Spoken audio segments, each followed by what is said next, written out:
En un día muy especial para toda la Grey católica, para todo el mundo, la noticia del fallecimiento del Papa Francisco. Hoy, traído por los queridos amigos de Sinfonía Noticias, que suenan distinto, el sitio periodístico de Jorge Sotomayor, escucharemos al periodista hablando de Francisco, el mensaje pastoral. Esta vida es una gran sinfonía. Sinfonía presenta a Jorge Sotomayor. www.sinfonía.com.ar. Noticias que suenan distinto. www.sinfonía.com.ar. Noticias que suenan distinto.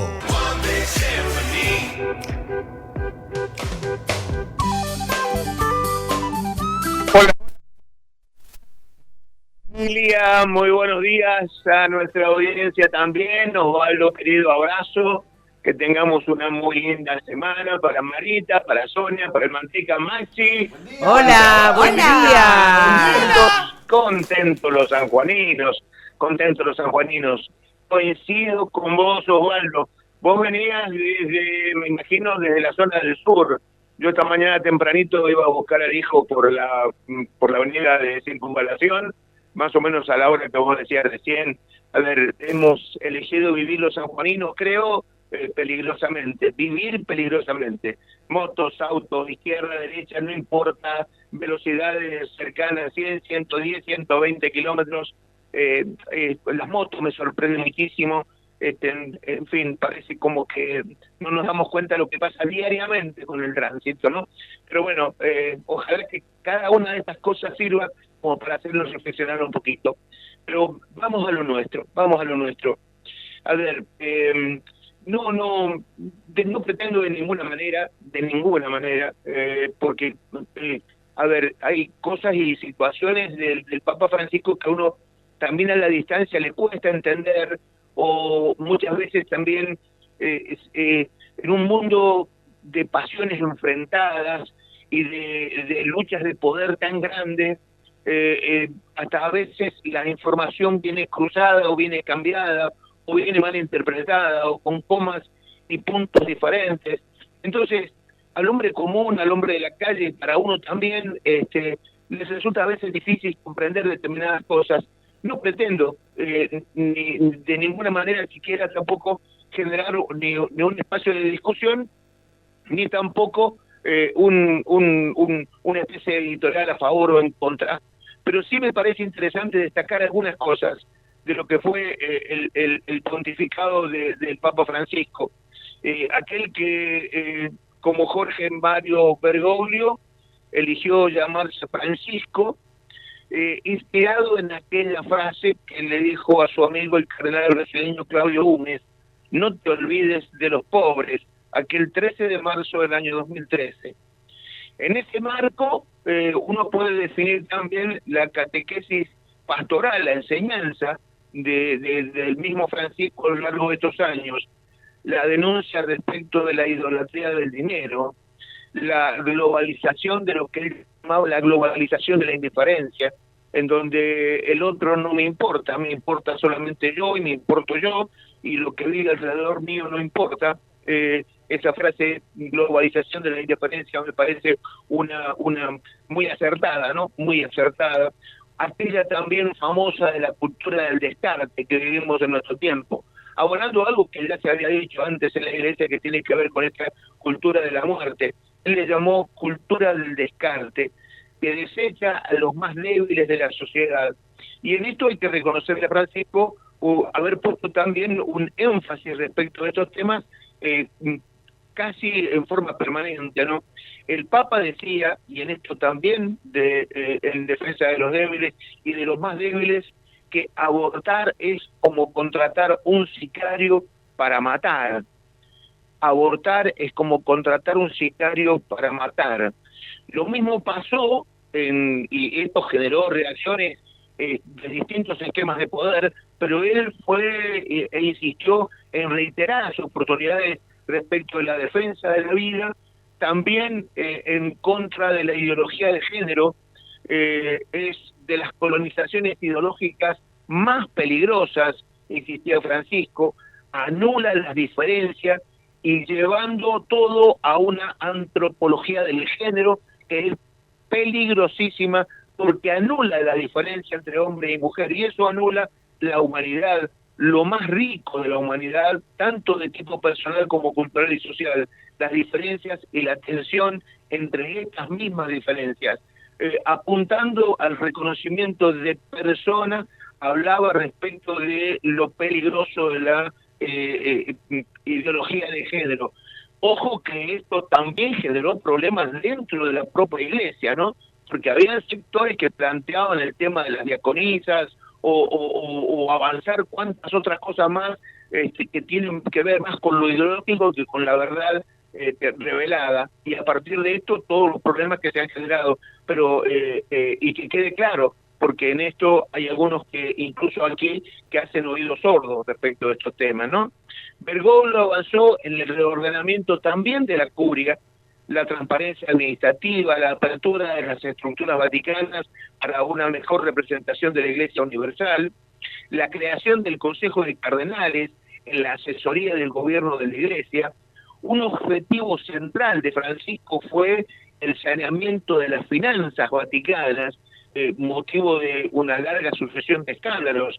Esto también, y es dolorosísimo decirlo, y duele en lo personal decirlo, pero hay que reconocerlo, que se manejaron muy mal muchas veces las finanzas del Vaticano, y Francisco metió mano en ese tema transparentando la situación, hasta tal punto llegó que recordemos en su momento cuando fue designado en este ámbito el cardenal George Pell, cardenal australiano, al que el mismo Bergoglio había ungido como un suerte de ministro de Economía, y que los poderosísimos lobbies que tenían que ver con el manejo del dinero finalmente lo acusaron de una falsa denuncia por abuso al cardenal George Pell, que había sido mano derecha de Bergoglio, mano derecha del Papa Francisco en la designación como para tratar de transparentar la finanza vaticana. Lo acusaron de abuso. Estuvo 3 años para demostrar su inocencia, 1 año de esos 3 estuvo en prisión y finalmente demostró su inocencia, pero ya el daño había sido hecho y mucho tenía que ver precisamente este tema de transparentar la situación económica financiera interna del Vaticano.